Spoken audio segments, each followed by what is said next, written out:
Hi everyone, it's Garry with a quick promotional message just before we start the Hogcast. It really does make me feel proud that the Hogcast has reached all corners of the earth right now. So thank you very much for listening. I really do appreciate that you're taking time out to listen to what I've got to say.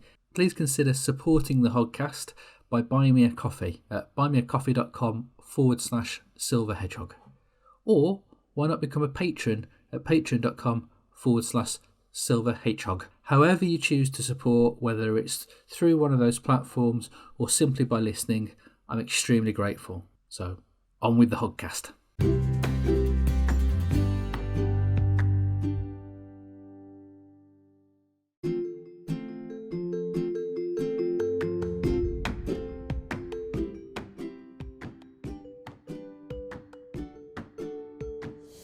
Hello Podworld and welcome to this instalment of the Silver Hedgehog Hogcast. I'm your host, Garry Llewellyn. On this episode of the Hogcast, I interview actor Carson Grant.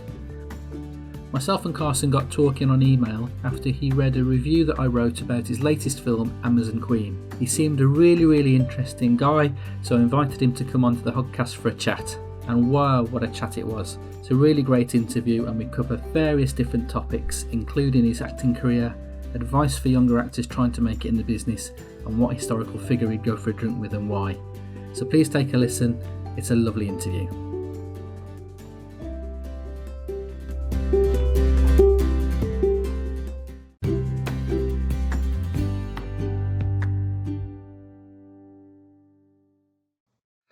Hello and welcome to the Silver Hedgehog Hogcast. I am with Carson Grant, who has come on to be my second ever guest for my podcast. So this is the second ever interview I've ever done. So I'm immensely grateful for Carson coming on. For those of you who may not know the name, Carson Grant is an actor from New York. He has appeared in over 400 acting credits across theatre, stage and voice.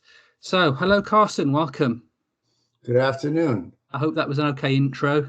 That was perfect. I'll just modify it. That 2 years ago, I moved to Los Angeles. At 68, I packed up all my belongings in New York City and drove across America in a 24-foot truck, driving, enjoying all the states. And I had booked an apartment here in LA.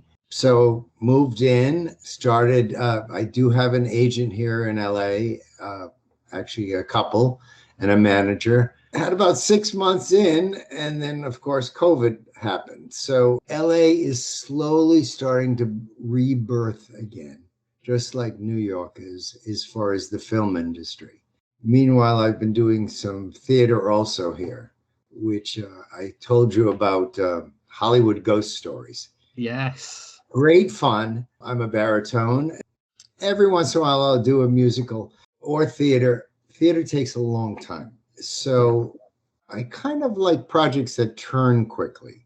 With equity rules, many times they do not let you document the performance, oddly enough, unless the producer has paid a great fee for archiving.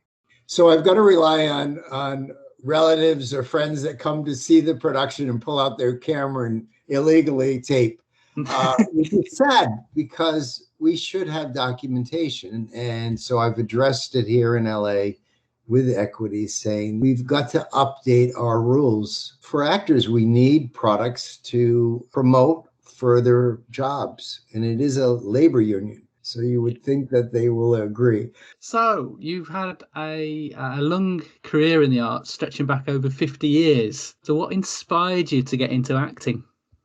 I was about 6 years old. In my neighborhood, there was a community center, and we had a lovely woman that ran it and did children's plays, musicals.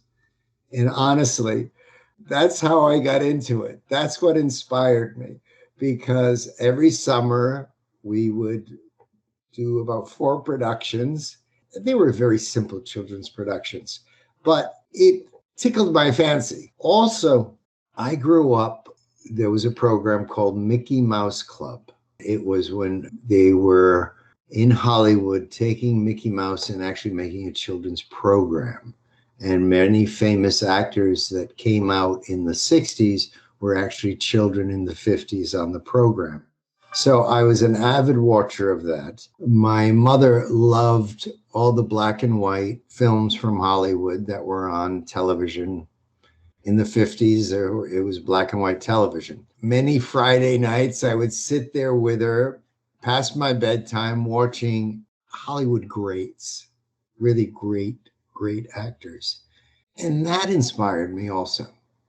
When it was time for me to go to college, I went to University of Connecticut. I also am an artist, so I went into the fine arts program.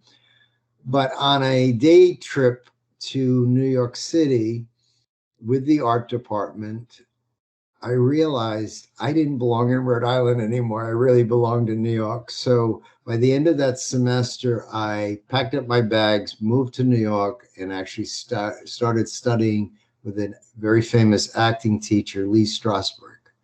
And I auditioned for him. He accepted me, and I started classes. So in 1970, I actually moved up there, not knowing anyone. My parents were not happy at all, but I told them this is what I have to do. So I went up there, and to answer a side question that you might ask, I was driving since I was 16. In Rhode Island, Massachusetts, we get our license earlier. I think left over from farm equipment that they let the younger kids get licenses. But I went there with a license, a driving license. So I needed a job. Originally, I was hired in CBS to work in the mailroom, and every day I would go through the papers going, okay, I need to go to acting classes during the day. I need to find employment at night. So taxi driving popped out, and I went, yeah, I could drive at night and do my acting classes during the day. This was 1970. As you know, I know you're young, but in the 70s, New York City was quite wild. And I was from the country, so I wasn't exactly prepared for everything that I saw, the nightlife of the 70s, honestly. But I very quickly, within 6 months, I quite learned. I didn't know New York. And so every time a passenger got in my cab, I just say, like, why don't you teach me the fastest route? Over time, working 12 hours a day, driving, very quickly you learn the boroughs. You learn New York, basically parts of Jersey. And but my education in social habits in the 70s was quite broadened by all of my passengers and where I was picking them up in the hotspots. At 8 o'clock, you want to get to 7 o'clock, you want to get near the theater district or the Upper West Side, Upper East Side to bring people to the theater district. By 11 o'clock, you want to get where the discos are and the nightlife, because that's people coming in and going in and out of bars. That's where the customers were. So within a very short time, my naivety from the country kind of escalated with your eyes were open. My learning curve. So have you always acted since that point, or was there anything else that you would like to have done? Did anything else want to sway you away from it? 100%. I loved science. And when I was graduating, I was lucky enough to study with Christian Brothers in my high school. They gave me a very strict science education. When I was applying for colleges, I applied to McGill College in Canada. It's a medical facility. And also URI for art. I was accepted in both because I was an A student. And I really loved science. And I turned to my parents and went, I'm not going to medical school. I'm going to be an artist. Of course. I bet that was a difficult conversation. Yes. Yeah, you know that every parent would just like take their child and lock them down and say, no, you're going to medical school. That's it. You have the qualifications, you're going. I was fortunate enough that they believed that I knew the direction I needed to go. When I moved to New York, they weren't happy. New York at that point was very dangerous, but they also knew I was very independent and filled with gumption and when you're in Rhode Island, New York is only a 3.5 hour drive. It's not like I'm going to another continent. So I was always accessible to them. Obviously, you've got over 400 credits, so you've been immensely busy since that point. Actors speak of having an experience or a memory that helps them switch from their normal persona to the character that they want to go and embody. Do you have a switch that enables you to move from Carson Grant the person to Carson Grant character? It's a wonderful question. First, I was fortunate enough, Lee Strasberg, even though I was in some high school performances, Lee Strasberg actually molded my knowledge of how to approach a role. It's method acting. Basically, through a series of exercises, you start addressing, you recall different emotions in your life. He puts you in a sort of a relaxed situation. And then the very first ones, you might have seen others talk about it. You relax sitting in a chair, and then you simply raise your head and imagine you are in a different environment, and you create the environment. And then as the exercises go on, you start to work on an emotion. Maybe it was something traumatic in your childhood. So you raise your head up, you rebuild that entire environment, and then try to go minutes before that incident happens so that you can almost relive the emotion and experience it as an adult, not to judge it, but to actually really emotionally feel the pain. And Strasberg always used to say, all the tragedies in your life are going to be gold for you. All your happiness, all of your emotions, that is your toolbox that you're going to access. All I'm here to do is to teach you to relax and access it. So when I get a script, I read through the script to try to understand what the writer wants from the character. And the writer gives many, many clues right from when the character comes on set. As the character goes through the different phases, what is the emotional curve that the character goes through? What is the goal of the character? What motivates the character? What else is the character carrying besides what's written on the page? And so you build a life to that character in studying the character. And usually the writer tells you everything. It's because the writer sat there at 2 a.m. struggling with all of this, trying to create this interconnection with the characters. So you just kind of have to look at it and unpick getting into the writer's mind, so to speak, to kind of emulate what they are trying to articulate with words.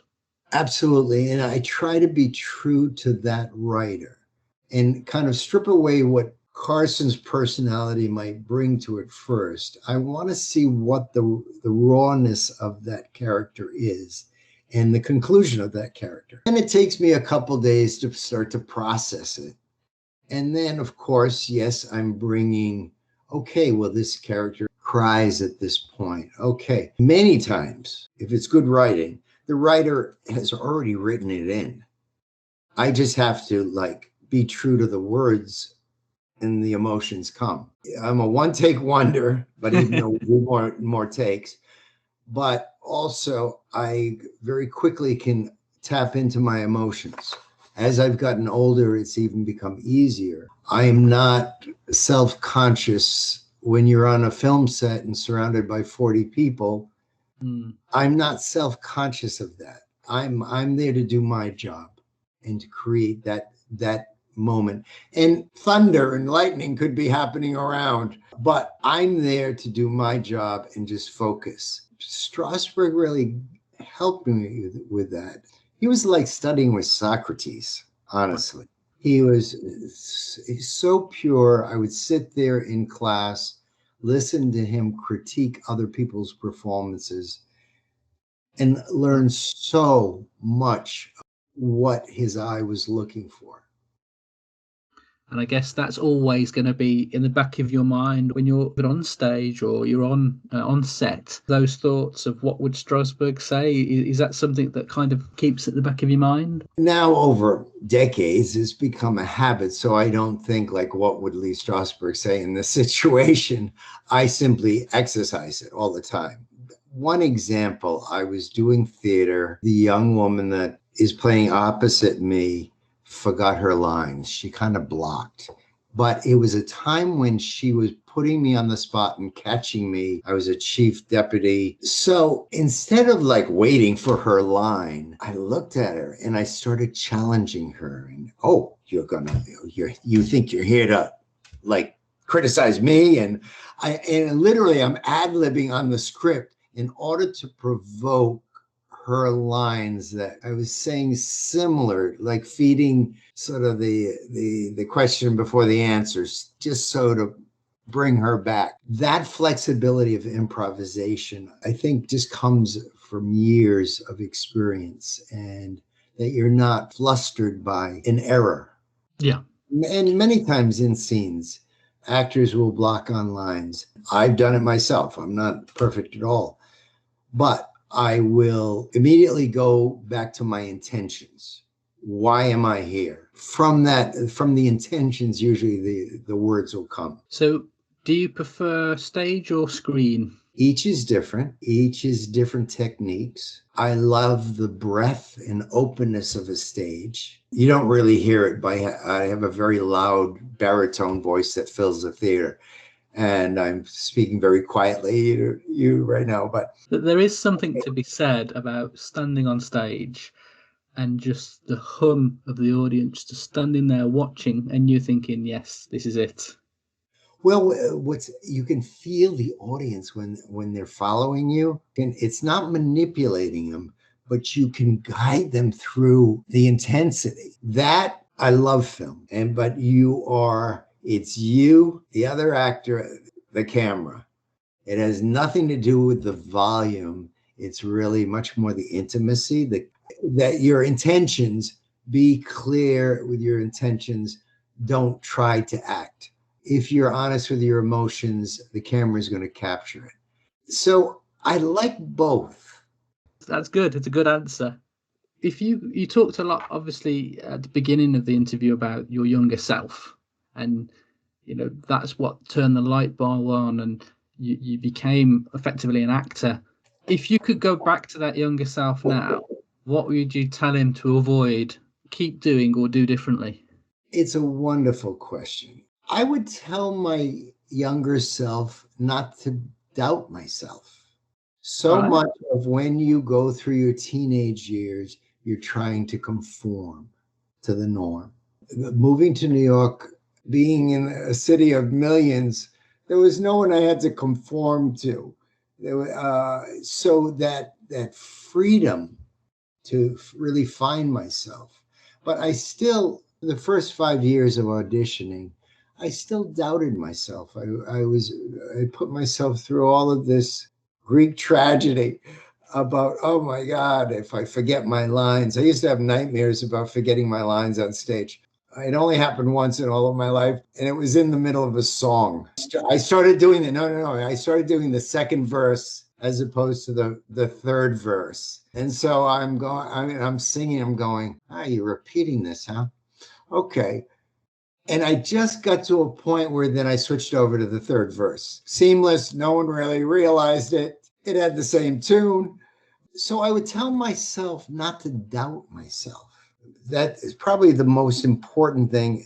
I challenged myself an awful lot, but I would have encouraged myself to just challenge myself more, to take more chances. And I think you always hear people saying about taking risks. My whole life has been about taking risks, but I would have encouraged that 20-year-old just to take more risks. I was going to spin it around because we talked a lot prior to recording this that you like to support kind of younger actors that are coming through the ranks, and passing experience down and guiding and helping. So what would you tell a young actor who's just starting out? What one piece of advice would you give them? I will use advice that I gave myself. I never worried about money. I always had a separate job in order to pay the bills. So I would never stress myself on the arts. I could paint freely my emotions. I didn't have to worry about selling the piece of art. And the same with acting. I never wanted to constrain the creativity. So I always had a secure job, one thing or another. I did quite a few different skills. And also, it makes me a more valuable person. I did computer graphics and editing in the 90s. It made my eye clearer about looking at frames and knowing how important every single frame was in the creative process in film. You bring that person, whatever job you're doing, you bring that forward and that security into your character. But I would encourage you also to take classes. You have got to, no matter how talented you are, you have got to be disciplined. You have to rehearse and practice and make mistakes. Making mistakes is so important in order to learn, so that when you are on set, you're in a nice role, you're surrounded by a crew of people, they're all talking, and yet you've got to, in 2 minutes, have a very sad scene where you're crying. You've got to know how to control yourself, your instrument. I did student films, indie films, anything that they felt I was right for. I would always spend a lot of time going through the casting newspapers. Here in the United States, we have maybe different ones than you do in the UK. But I would comb through the papers, submit to the ones I felt I was right for. I'd go to the auditions. Auditioning itself is a learning process. And I love auditions because I go to have fun with them. But I also learned how to audition in order to present what talents I could bring. The casting director is sitting there and judging you. Who is this person? Can this person behave themselves in front of a bunch of filmmakers? Because the casting directors are worried about their reputation. They've now just recommended you, yes, you can do this role, but can you do this role?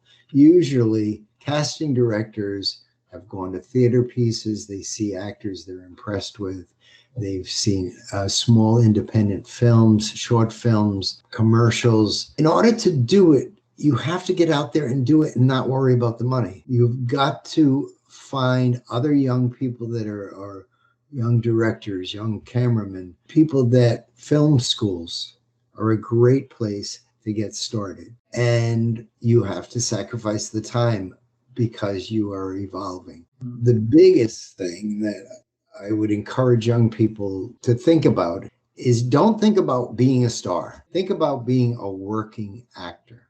I can look at my career and there's highs and lows, but I can always say throughout the decades I've worked, I'm a working actor. Every project I do is the most important project for that moment. And I can bring this age to that next role. And each one you're birthing, you're taking that information, you're putting it into you and coming out with your take on that character.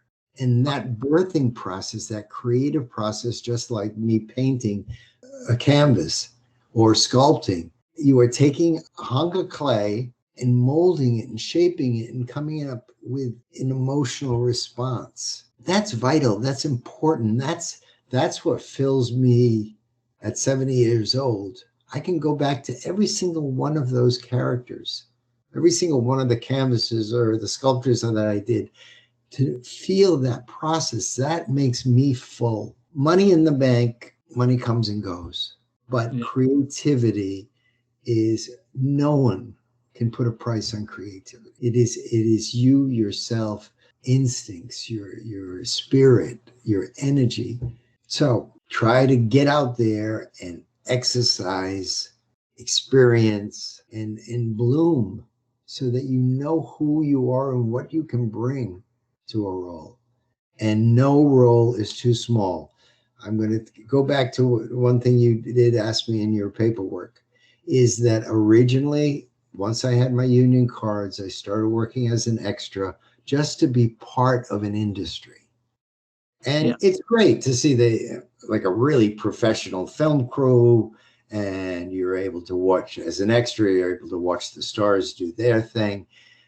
Within a very short time, and in the 70s in New York City, there were a lot of good films that were put out there, like Death Wish, you had asked me about. Yeah. I was like a bad street guy. I was a kid. I was 20 years old. But also Denzel Washington was working with me. We were both extras in that film. His career has blossomed in a quite different direction than mine. But he came to Hollywood very quickly. I waited 50 years to come. I felt like I was part of the industry. The problem was I wasn't creating. And in my acting classes, I was really creating, developing roles. So for me, I shied away from taking any extra work, even though it was kind of money. I still decided to do other jobs for the money and really work on going to castings that would give me roles. And as you've said, I've done 400 roles in all these decades. It is an incredible list. What's been your most favorite job of those roles? Every single one of them. I know that's not a succinct answer, but the fact is that I take each one. If you've read Shakespeare's sonnets, you know, which one is your favorite? Each one has its own essence. If you've read Shelley's poems, each one is its own. That's what I see in roles. Each one I dedicate myself to. I bloom it, show it, and then I move on to the next one. So what's been your most unique role that you've taken on? It's a tough one, but back in the 90s, there were two young film students that decided to, I think it was like 89, 90. They read a book on Howard Hughes. Howard Hughes, if you know anything about him, he was an American. He designed drill bits in order to drill oil. He was from Texas and made a fortune. Eventually took that fortune, came to Hollywood, became a producer, courted quite a few people, starlets, made some films that cost way too much money. Because he had the money, he really burned through money. Eventually, keeping his designing aspects going, he was an engineer, so he designed some of the original planes for the Army. He flew across America. And then when the World War I came out, he actually designed quite a few things for the United States and eventually designed telescopes. And we have this wonderful Hughes telescope here in California that is quite renowned. He eventually became a recluse, became very germ conscious, which is very weird now that we just all went through COVID. Oh, yeah. But the fact is that he was a multi-billionaire. Oh, he also started like TWA, airlines. And I mean, anyway, these two young students read a book on him. And they're going to make the life of Howard Hughes from when he starts to date one of the starlets. And so there were old planes similar to what he designed out in Long Island. And I happened to, at that age, actually look like Howard Hughes, strangely. I didn't know that until I went for the audition. I got the job, and then I started researching. But I had to be true to his character. And then part of the end of the film is when he becomes recluse. Right, okay. And so I really wanted to be true to his breakdown. I wanted to be true to the man because he had been so gifting the world with so much of his brilliance. Unfortunately, it was one of those films that I think I've told you, there's probably 100 films that I made that were never finally completed because film stock was very expensive in the 70s and 80s. And 90s. I was before digital technology. Many times you'd go out and shoot for the day and all of a sudden the film wasn't loaded properly in the camera, or it was overexposed or underexposed, There's 1,000 reasons why that camera film stock is not going to be right. And then if it was right or not, it has to go to developing. And developing film was highly expensive. That was a big breakdown. Then editing the film was a big breakdown where many projects were not completed. They simply couldn't afford it.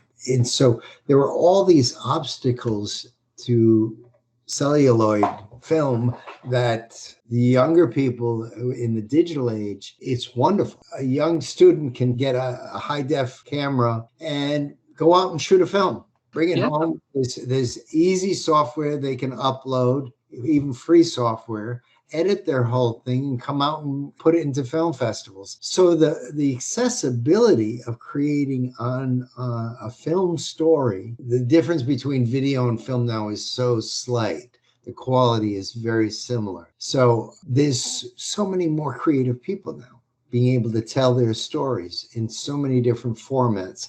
We've gone through a lot of tragedy with COVID this last year and a half, and it actually forced many people to come up with new solutions. And so quite a few films coming out this year have the Zoom concept. I watched a horror film that it was all done on Zooms. Zoom, yes. People from people's living rooms. And it's great because it shows you that necessity is the mother of invention. Within that crisis time, and many of us were very homebound, there was still that creative juice that still had to come out and reshape itself and readdress itself, not the conventional way anymore, but let's use what we have available. So it's been very exciting, actually, in the last year and a half, watching how people are redefining entertainment.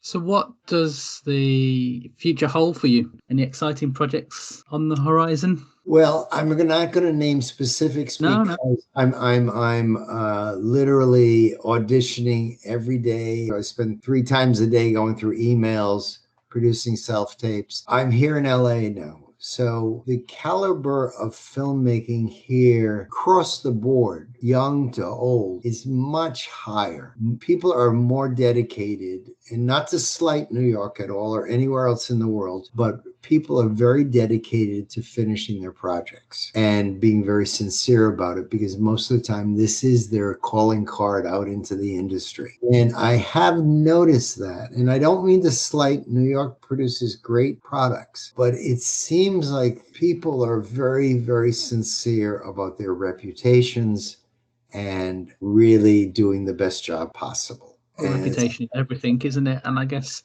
if you're serious of the career path that you've chosen to take, the last thing you want to do is jeopardize that. It's very easy to tarnish a name, but it takes a long time to build your own name or your own brand. And as long as you surround yourself with people with the same mindset, then great things can happen. And that's what I found here in LA. I'm very happy I moved. I'm 70 years old this year. I expect another 40 years. I know that sounds strange, but my ancestors all lived over 100 in the 1700s. So I think I got that gene. So I am open to all types of new projects, new themes. This year, audio pods have become very popular. It's kind of like the old radio. It's very exciting because the voice is sort of been rediscovered. Radio kind of took the back seat, and I've participated in 10 different audio pods. It's wonderful because with all of the technology, with all the software, you can either go into a studio or by purchasing a couple microphones and the right software and also a couple extra pieces of equipment, you can create your own home studio. So I did a project just a couple of weeks ago, someone in Oklahoma, which is sort of in the middle of America, but it was a wonderful story. Is that the one where you play Amos? Yes, that young lady actually is here in LA. It's called Area, Oregon. It's amazing, by the way. We actually, in COVID, I went to West Hollywood to a sound studio and actually recorded Amos. was joking with you before we started this interview that I have this flexibility of accents. And so I can put my characters in different areas of America or even the world and just twist my voice a little bit with little accents. And so with these audio pods, I'm having great fun. Again, the writer tells me in the script is what is telling me where the character has to go. And so then I'll come up with a few voices, play it against the director and say, okay, well, what is your character? Here's a few choices. Which one do you want for your character? But it's exciting because I feel like I'm kind of reliving the radio age. Back in the 20s and 30s, it was so great. And now it's being rebirthed again 100 years later. The younger people are coming up with amazingly creative scripts. And this is one way they're exercising it. So my future, I don't see me slowing down, and I see me every single day applying to different aspects of the field. One of my goals coming to California was to get more into animation and singing on different films. I think it's already happening because I've already participated in this last 2 years in a couple animations. And as you know, I've just done Hollywood Ghost Stories. And you kind of sent me a kind of cast shot of that, and it really looked like you were all having great fun. There was a smile on every face in that photo. Oh yeah, yes. And again, that's being able to have a live audience again also is what we're going through. There has to be COVID safeties and not as many seats filled, but that all theaters across the world are slowly starting to open up. I bet you've seen a change, haven't you, with the pandemic? Has that impacted your day-to-day life as an actor? Yes, of course. I was somewhat homebound for the first 9 months. As a senior, now I'm up to 3 shots. The thing is that theaters all closed down. So many of the smaller theaters just will not open again. They simply couldn't afford to keep maintaining the rent. I think there'll be more improv performances. In New York, we started to do pop-up performances. I did a pop-up gallery exhibit, and I had invited a bunch of performers to come, opera singers and dancers, and sort of on the street, we did these like live performances in front of the gallery. I think we're going to see that more because the impetus to perform is still there. And maybe they can't book in a theater, but they can start. And of course, the very famous Hamilton started with that, actually. And that's an incredible show. Incredible show, but he didn't have the money, and he's just started doing live performances and building also his show and conforming it and changing and rewriting it so that when it was ready to present for backers, he was ready for it. And I think this is the ingenuity of creativity is always going to be there.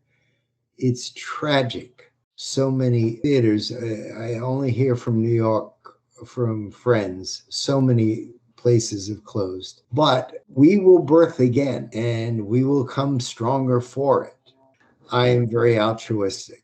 And during the COVID time, I see the world starting to come together, that we are all in this together. There are no lines of difference. And those economic lines always upset me a great deal. And now I'm seeing, I always joke that all we needed to do is have someone from outer space come to visit. And all of a sudden the human beings would be like, oh, okay, we're all together here. I think COVID has awoken everyone to the human conditions, and that we need to address all the human conditions across the earth, not just our own backyard. We have to see what's really there. We can't walk through life with blinders. But as an elder, this has been the first light that I've seen as an artist, that this altruism is starting to birth. Moving topics slightly, when you're not acting, What do you like to do in your spare time to relax? I've got a couple of questions to do with your social media presence. So one of them's Facebook, Yes. Senior with Service Animals. Okay. So I started that because I auditioned with I rescued a Jack Russell. I've always through my life had dogs as a kid and also in New York. I rescued a Jack Russell from the Humane Society basically 15 years ago. He was 10 months old. 3 years ago, before I left New York, ABC was auditioning for their television program, What Would You Do? This is like the old Candid camera where they set up social situations and they'll have actors set the formula up basically, then watch the people around react to that situation. So the situation was senior with a service animal, which my Jack is. I go into a restaurant and with American Disabilities Act, we have the right to go into the restaurant with our service dog. And the manager, who is a wonderful actress, comes over and says, "Get that dirty dog out of here." As an actor, I could not be aggressive.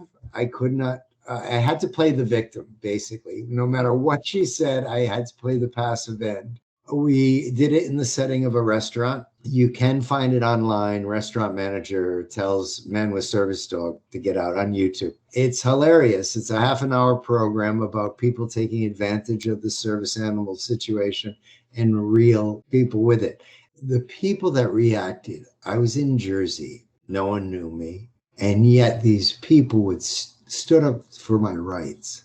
Excellent. And also the thing is that they bring you at a certain point. John Kianis, who is the host, comes out and says, "Oh, it's a show, it's not real." But the first people that stood up to protect my rights and said, "We're leaving. You're going to come to breakfast with us. We're not going to eat in this establishment anymore." I emotionally started crying. Of course, they got it. And they used it, like they used a few different ones, and right at the end of the program, they used that. It was so wonderful to experience that strangers stood up to protect my rights. Now, to flip back for a minute to your questions. So right at the beginning of January, I said, there's very few websites that children can go to and understand what it's like to own a pet.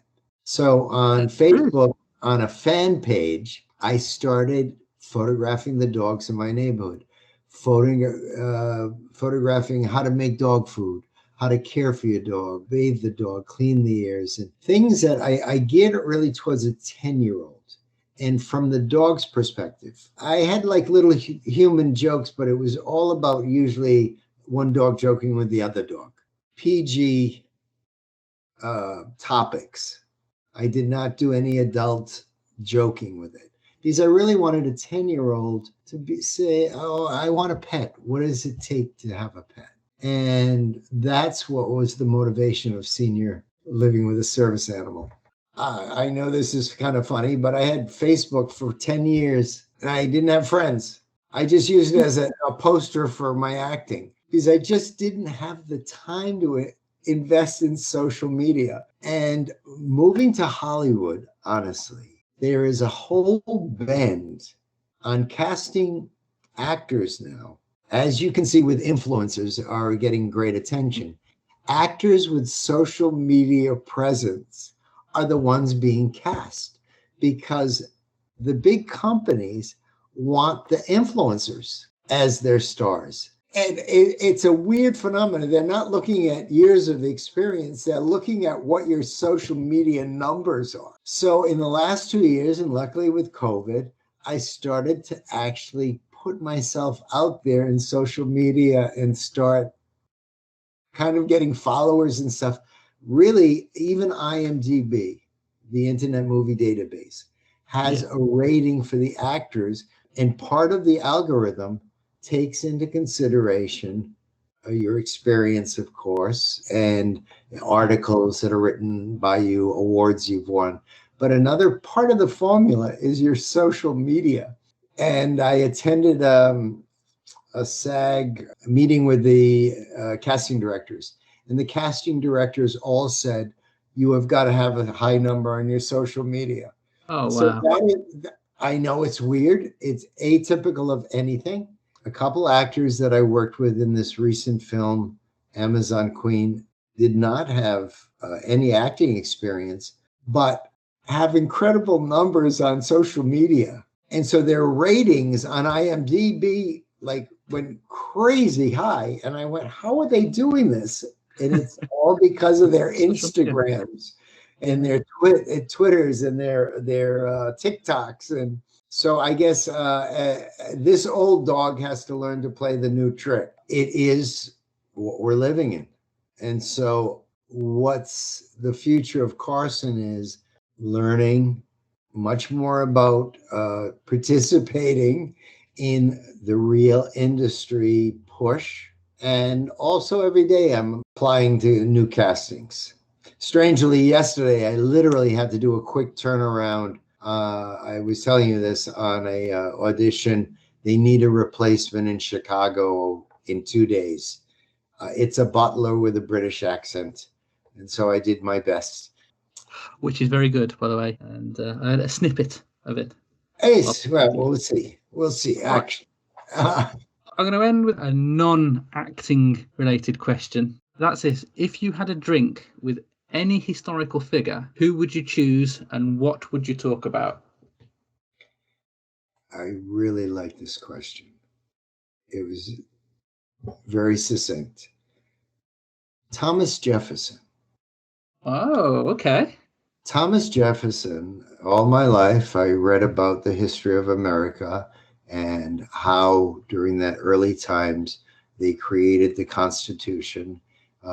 As a student, I read many, many different sections of the Constitution, but also read the stories behind it and the arguments. And I told you I'm from Rhode Island, and Rhode Island was founded on religious freedom, and Rhode Island would not join the 13 original states. They would not sign the Constitution. Actually, the letter that went to the King of England declaring our independence, until religious freedom was made as part of the Constitution. But Thomas Jefferson was the writer. I would love to sit and share with him his process and speak to him about human rights. And he included phenomenal hindsight in his writings about what America could be. And I refer to, we have a preamble in the Constitution. All men are created equal. The brilliance of what he wrote and what America is finally starting to address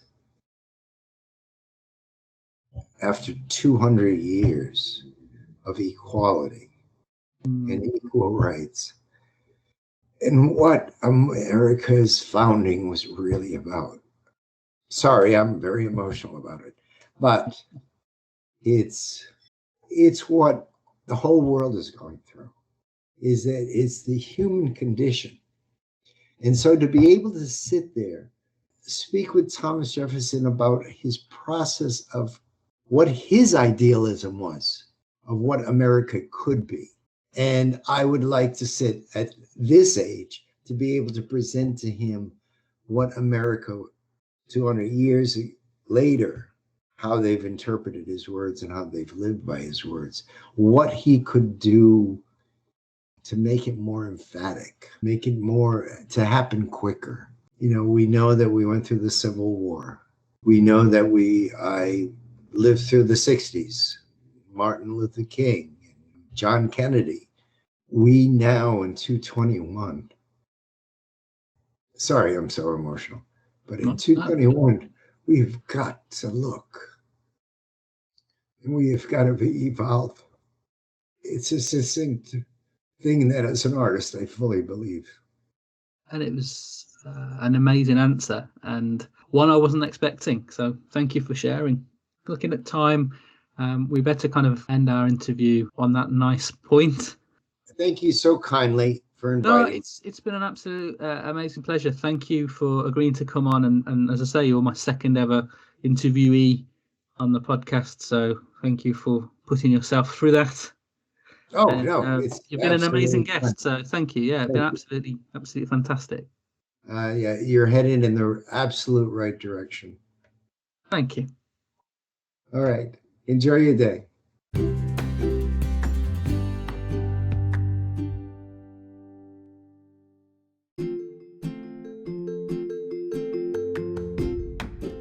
Hello, Hoglets. I hope you enjoyed that interview as much as I enjoyed creating it and actually chatting with Carson. He is such an interesting guy. Now, Carson can be seen in the film Amazon Queen that we've briefly mentioned at the beginning of the podcast and also in the interview. Amazon Queen is an independent movie shot on location in the rainforest. In fact, it's shot on location in the Amazon. The cast and crew spent around 21 days on a boat, I believe. What they've pulled off is a cracking independent thriller, and it also has a bit of a message about the Amazon as well and what plight it is in. So it's definitely worth finding online and watching. I believe it's on video on demand across most of the streaming sites. You can also listen to Carson in the Erie, Oregon audio pod, which is basically a little story that came out around Halloween time. It's really good. The link is in the description for this podcast, and also I'll pop it on the website as well. So silverhedgehog.com, you'll see the podcasts page. Just have a look at the episodes and all the information will be on there. Anyway, thank you so much for listening. Until next time, Hedgehog out.